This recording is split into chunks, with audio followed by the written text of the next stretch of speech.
KP news के Karnataka bulletin में आपका स्वागत है। मैं हूं पूजा आपके साथ। चलिए शुरू करते हैं आज की खबरों का सिलसिला। उससे पहले एक नजर आज के मुख्य समाचारों पर डालते हैं। आम लोकसभा चुनाव 2024 मध्यमता शुष्क दिवस पर यातायात प्रतिबंधित करे जिला कलेक्टर गोविंद रेड्डी ने आदेश की घोषणा की। जॉन वेल्सी को कर्नाटक प्रदेश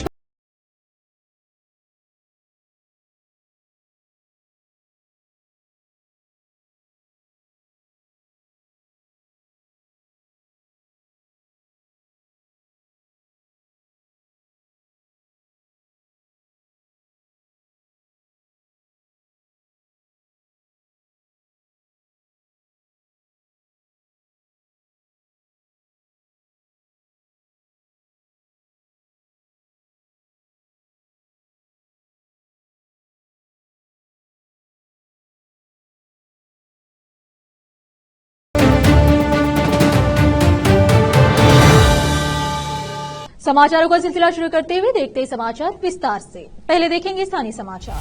आम लोकसभा चुनाव 2024 के लिए कर्नाटक राज्य में 2 चरणों में चुनाव होंगे। दूसरे चरण में बीदर जिले में 7 मई 2024 को मतदान होगा और वोटों की गिनती 4 जून 2024 को होगी। प्रियुक्त बीदर लोकसभा निर्वाचन क्षेत्र में निष्पक्ष और निष्पक्ष चुनाव कराने के लिए विशेष रूप से चुनाव के दौरान किसी भी अप्रिय घटना को रोकने के लिए आवश्यक उपाय किए जाने चाहिए।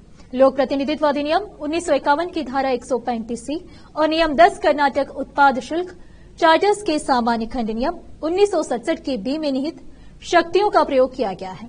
5 मई 2024 शाम 6 बजे से 7 मई 2024 रात 12 बजे तक और 3 जून 2024 की 12 बजे रात से 4 जून 2024 रात 12 बजे तक बीदर जिले भर में सभी प्रकार के उत्पाद शुल्क चार्टर केएस जिला मजिस्ट्रेट और जिला मजिस्ट्रेट गोविंद रेड्डी ने मद्य बिक्री और परिवहन को बंद करने और प्रतिबंध लगाने और इसे शुष्क दिवस घोषित करने का आदेश दिया है। विशेष संवाददाता की रिपोर्ट। बीदर के प्रसिद्ध नेता जॉन वेल्सी को कर्नाटक प्रदेश कांग्रेस समिति का राज्य उपाध्यक्ष नियुक्त किया गया है। आज आपने समर्थकों के साथ शहर के अंबेडकर चौक पहुंचकर बाबा साहब की मूर्ति पर पुष्पमाला अर्पण किया। इस मौके पर उनके समर्थकों ने उन्हें बधाई दी और खुशी मनाई। जोन ने मीडिया से बात की। इस अवसर पर नेता सुनील बच्चन सहित अन्य उपस्थित थे। कैमरामैन पप्पूराज का कवरेज।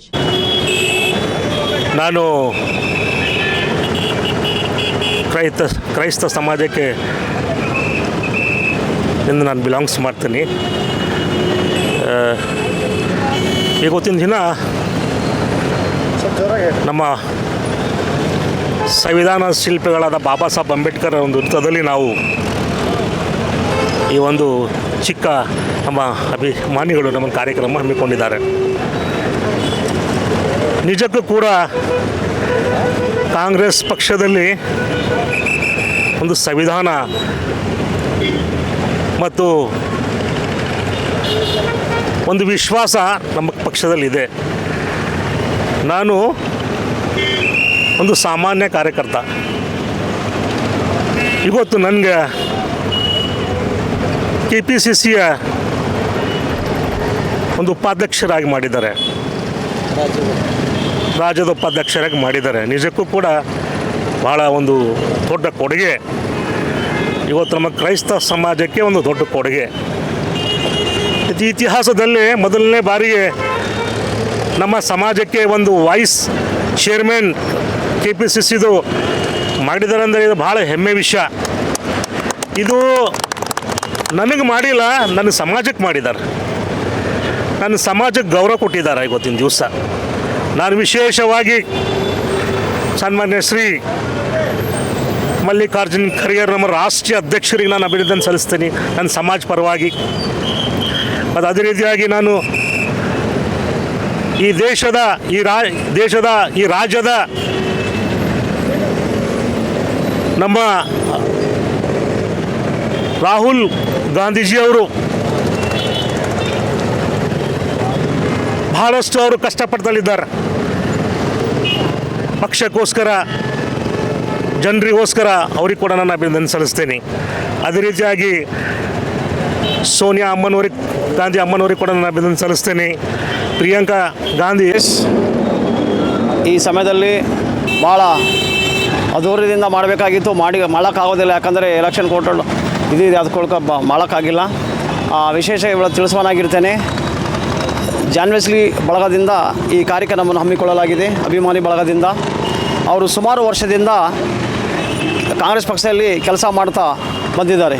ಅದನ್ನು ಕೆಲಸ ನೋಡಿ ಪರಿಗಣಿಸಿ ಈ ಸ್ಟೇಟ್ದು ಉಪಾಧ್ಯಕ್ಷ ಮಾಡಿದ್ದಾರೆ ಅಂದರೆ ಇದು ಭಾಳ ದೊಡ್ಡ ವಿಷಯ. ಭಾಳಷ್ಟು ಜನರಿದ್ದಾರೆ, ಆದರೆ ಜನರಿಗೆ ಯಾಕೆ ಮಾಡಬೇಕಿತ್ತು? ಅದಕ್ಕೋಸ್ಕರ ಏನಾದರೂ ಕೆಲಸ ಕಾರ್ಯ ನೋಡಿ ಅವರಿಗೆ ಪರಿಗಣಿಸಿ ಏನಾದರೂ ವೈಸ್ ಪ್ರೆಸಿಡೆಂಟ್ ಸ್ಟೇಟ್ದು ವೈಸ್ ಪ್ರೆಸಿಡೆಂಟ್ ಮಾಡಿದ್ದಾರೆ. ಅದಕ್ಕೋಸ್ಕರ ನಾನು ಮೊದಲದಾಗಿ ಈಶ್ವರ್ ಖಂಡ್ರೆ ಸಾಹೇಬರಿಗೆ ಧನ್ಯವಾದ ಹೇಳ್ತೇನೆ. ಅದೇ ರೀತಿ ವತಿಯಿಂದ ಜಾನ್ ವಿಲ್ಸಿ ಸರಿಗೆ ಒಂದು ಧನ್ಯವಾದ ಹೇಳುತ್ತಾ, ಅವರು ಅವರ ಕಾರ್ಯಗಳನ್ನು ನೋಡುತ್ತಾ ಅವರಿಗೊಂದು ಈ ಒಂದು ಸ್ಥಾನ ಅವ್ರಿಗೆ ದೊರಕಿದ್ದು, ಹಾಗೂ ಈ ಒಂದು ಚುನಾವಣೆ ಒಂದು ನಮ್ಮ 5 ಪಂಚ ಗ್ಯಾರಂಟಿಗಳಿವೆ, ಎಲ್ಲ ಜನರಿಗೆ ತಲುಪಿದೆ. ಅದರ ಲಾಭ ಎಲ್ಲರೂ ಯೂಸ್ ತಗೋತಿದ್ದಾರೆ.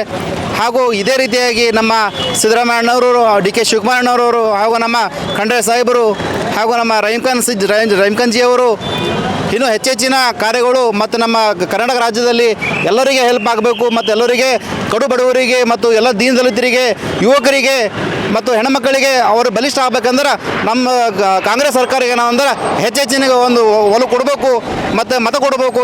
ಈ ಟೈಮಿಗೆ ಏನಂದ್ರೆ ಶ್ರೀ ಸಾಗರ್ ಖಂಡ್ರೆ ಅವರಿಗೆ ಏನೋ ತಮ್ಮ ಬೆಂಬಲ ಇರಬೇಕು ಅಂತ ಹೇಳಿ ನಾನು 2 ಮಾತು ಮುಗಿಸ್ತಿದ್ದೆ. ಜೈ ಹಿಂದ್, ಜೈ ಕರ್ನಾಟಕ, ಜೈ ಕಾಂಗ್ರೆಸ್. रुकते समाचारों का सिलसिला ब्रेक के लिए, चल लौटते हैं ब्रेक के बाद। हिंदुस्तान के हर कोने में हम हैं मौजूद। 24 घंटे हालात पर गहरी नजर, खबरों से जुड़े चुपते सवालात, और आपको दिखाता है धार्मिक, सामाजिक, राजनीतिक, लोकल और इंटरनेशनल न्यूज की सबसे बेहतर कवरेज, जो आपको रखती है हर पल बाखबर। देश और दुनिया भर की खबर के लिए देखते रहें केपी न्यूज 24/7। ब्रेक के बाद आपका स्वागत है। आइए देखते हैं राज्य के अन्य समाचार।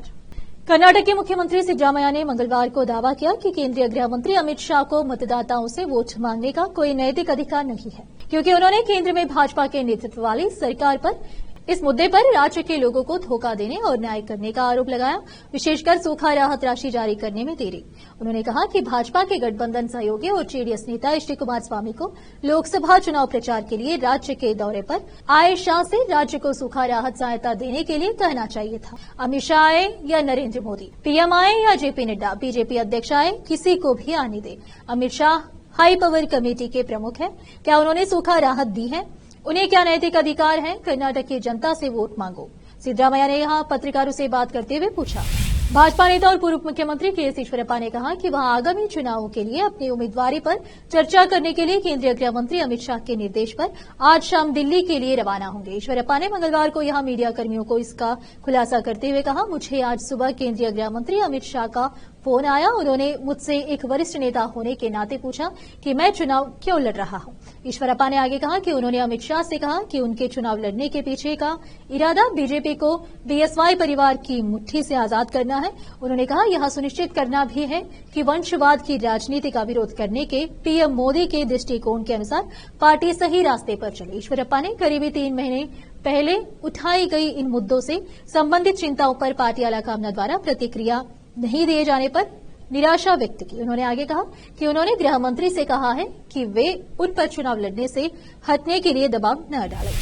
केंद्रीय गृह मंत्री अमित शाह ने मंगलवार को जेडीएस और राज्य भाजपा नेताओं के साथ एक संयुक्त बैठक की, क्योंकि लोकसभा चुनाव के लिए गठबंधन सहयोगियों का अभियान कर्नाटक में गति पकड़ने वाला है। बैठक को भाजपा और जेडीएस द्वारा जमीन पर बेहतर समन्वय बनाने और संघर्ष के संभावित मुद्दों को दूर करने के कदम के रूप में देखा जा रहा है। जेडीएस नेता और पूर्व मुख्यमंत्री एचडी कुमारस्वामी और उनकी पार्टी की कोर कमेटी के कुछ सदस्य, जिनमें इसके प्रमुख जीटी देवेगौड़ा, अनुभवी भाजपा नेता बीएस येदियुरप्पा, भगवा पार्टी के प्रदेश अध्यक्ष पीवाई विजयेंद्र और कर्नाटक में चुनाव के प्रभारी महासचिव राधा मोहन शामिल है। दास अग्रवाल सहित दोनों दलों के कई अन्य नेता बैठक का हिस्सा थे। कुमारस्वामी ने सोमवार को कहा कि वह अपनी पार्टी के सहयोगियों के साथ शाह को लोकसभा चुनाव से पहले कर्नाटक के विभिन्न निर्वाचन क्षेत्रों में चुनाव की स्थिति से अवगत कराएंगे और फीडबैक साझा करेंगे। फिर से रुकते समाचारों का सिलसिला एक ब्रेक के लिए, चल लौटते हैं ब्रेक के बाद। हिंदुस्तान के हर कोने में हम हैं मौजूद। 24 घंटे हालात पर गहरी नजर, खबरों से जुड़े चुपते सवालात और आपको दिखाता है धार्मिक, सामाजिक, राजनीतिक, लोकल और इंटरनेशनल न्यूज की सबसे बेहतर कवरेज जो आपको रखती है हर पल बाखबर। देश और दुनिया भर की खबर के लिए देखते रहें केपी न्यूज 24/7। ब्रेक के बाद आपका स्वागत है। आइए देखते हैं समाचार। सेकेंड पीयूसी परीक्षा 1 के नतीजे आज या 10 अप्रैल को घोषित होने की संभावना है। कर्नाटक स्कूल परीक्षा और मूल्यांकन बोर्ड के सूत्रों ने कहा कि मूल्यांकन कार्य लगभग पूरा हो चुका है और बोर्ड 10 अप्रैल से पहले परिणाम घोषित करने की योजना बना रहा है। इस बीच कक्षा 5 के योगात्मक मूल्यांकन यस्से के परिणाम 8 अप्रैल को और कक्षा 8 और 9 के परिणाम 10 अप्रैल को घोषित किए जाएंगे।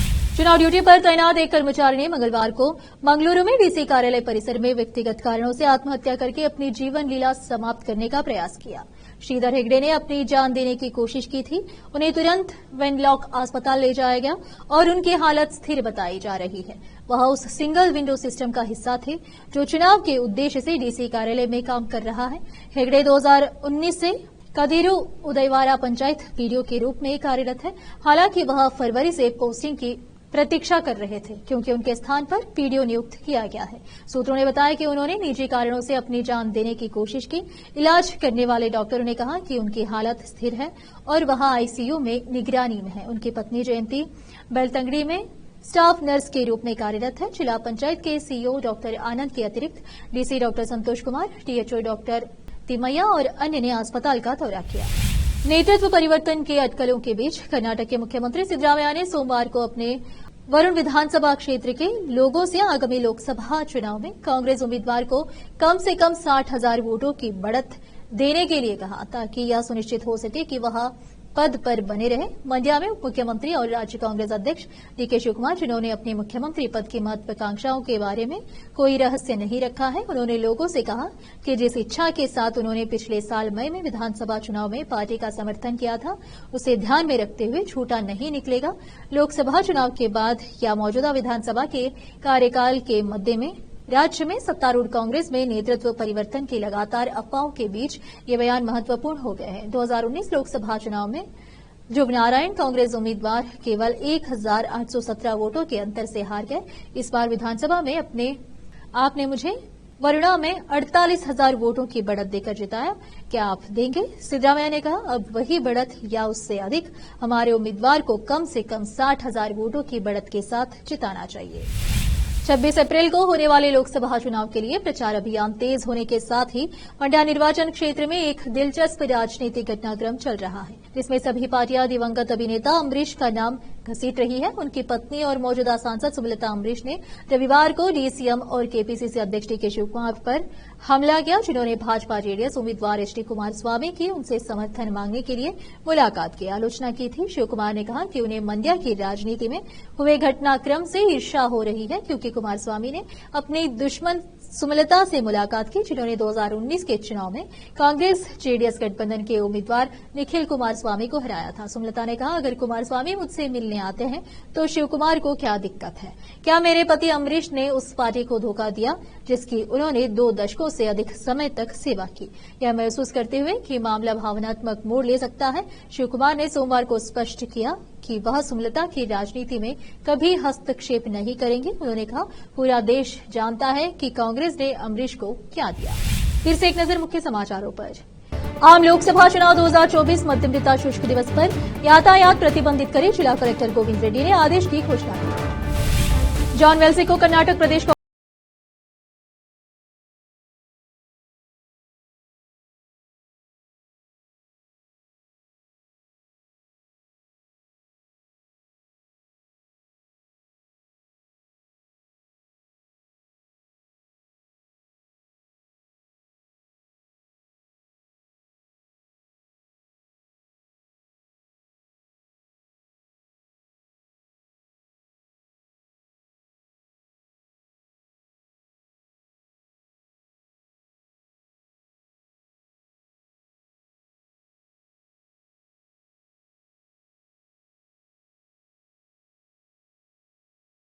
न्यूज के कर्नाटक के बुलेटिन में आज इतना ही। आप देख रहे थे केपी न्यूज का कर्नाटक बुलेटिन।